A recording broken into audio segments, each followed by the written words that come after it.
Sometimes, every once in a while, I do actually get to go on a really great date. It really doesn't happen all that often, though.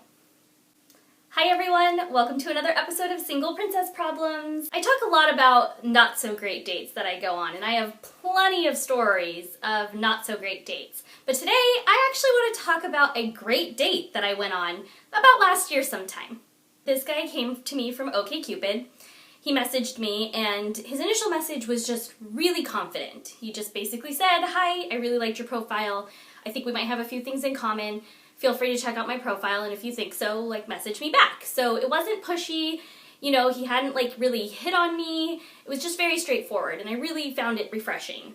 While physically he wasn't really my ideal type, or what I usually go for, a lot of his profile made it so that I was actually interested. And so we start messaging, and really quickly he's like, "Okay, how about we meet for a date?" Which I liked. I liked the directness. I don't want to just sit there and type back and forth for weeks and weeks and weeks. So he has this all planned out. He's not sitting there asking me, "Well, what do you feel like doing?" "Oh, I don't know, I don't know, maybe we should go get coffee." "Well, what do you want to do? Do you feel like maybe going to..." I don't like the indecisiveness. I find it very attractive when a guy has a plan for a first date and propositions me with that. It doesn't happen a lot anymore. There is a lot of this wishy-washiness in dating these days. There's a lot of hanging out, Netflix and chill, things like that. So the fact that this guy had a date plan and it was an actual date really made me interested right away. So he told me he'd like to take me to this rooftop bar in downtown San Diego. I should meet him at this time and all this stuff. I was a little nervous getting ready for this date. Literally, valet the car, I'm walking in, I'm texting him, "Hey, I'm here." And he goes, "I'm right behind you." And he walks in right behind me. And I turn around and I am floored. This guy is in a three-piece suit, gray, nice looking, very dressed better than I've ever seen a guy dress on a first date before. He's got a pocket square, whole 9 yards. So now I am feeling underdressed. I wore a dress, I thought I looked really cute, I had my hair down, it was all curly and everything, and this guy looks amazing. So we go up and we have this date, and we're at the bar, we're having drinks, we're talking, we're turned into each other, we're engaging, and it's awesome. Everything's going amazing. And in my head, I am thinking, oh my god, this is exactly how I thought my dating life was going to be. When I became single, I had a boyfriend for 9 years, and after I broke up with him, I had this vision in my head that dating was going to be kind of a mix between Friends and Sex and the City. I was going to be going on all of these dates, and they were going to be so much fun, and there was going to be all these drinks involved, and there was going to be dinners and dressing up and trying to make good first impressions, and maybe dating someone for a month and then being like, "Oh, okay, it didn't really work out," and moving on to the next and all this stuff. And that's not how the dating world is anymore. It's way too casual for any of that these days, and it's kind of frustrating. So the fact that I'm sitting with this guy, we're on this rooftop bar, we're having these drinks, totally made me feel like I was in a scene from Sex and the City, and it was exciting, and it was going really well. And he, at some point, actually complimented my hair. He was like, "Your hair's so beautiful, you look just like a Disney princess."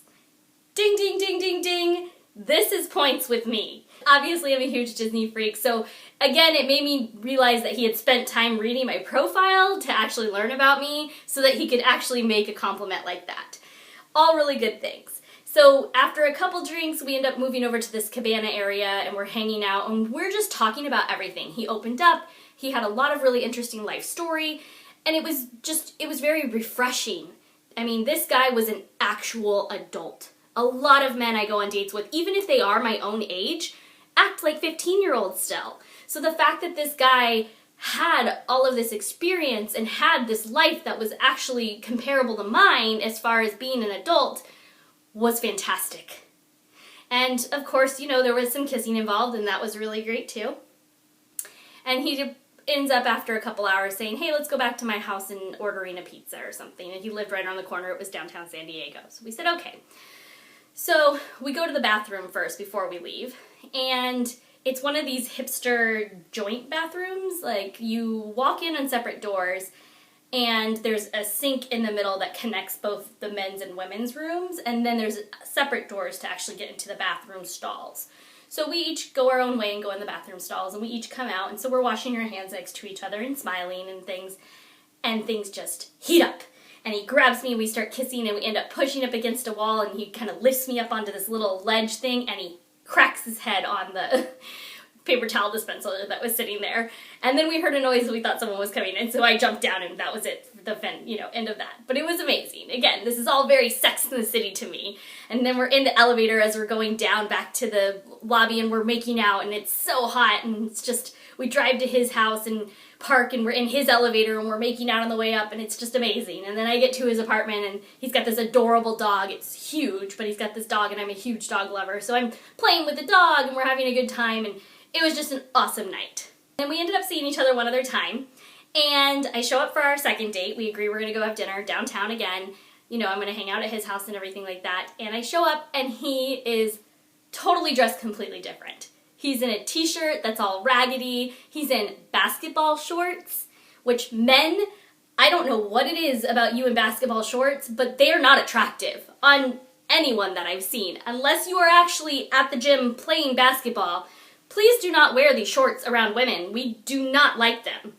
And this is what he was in to go out to dinner. And I'm, again, dressed really cute, you know. I wanted to make sure I made a good second impression, good second date, everything like that. So I'm already thrown off by his attire. We go to dinner, and he's just not being the same as he was on his first date. Not nearly as talkative. He's, you know, talking to the bartender and kind of talking about something that's on TV at the bar, but not really kind of engaging with me. And then the more drinks he has, the more he's starting to pay attention to me. So I'm going, okay, whatever.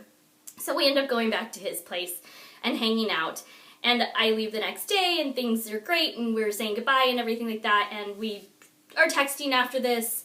We end up a couple weeks deciding to go on a third date, which is pretty good for me. It's not very often that I get to 3 dates or more with someone that, you know, I'm not like 100% clicking with. So I'm pretty excited about this. The day comes where we're supposed to have our date. I text him to follow up to see what time or what place we're actually going to meet at, and I never hear from him.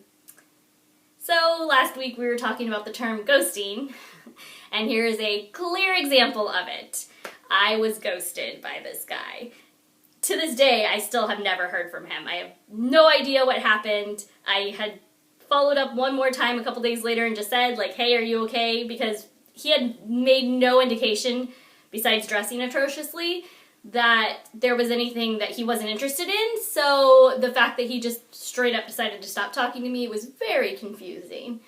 But again, this happens all the time. So even if you do have a great first date and a really great second date, you can still end up being ghosted.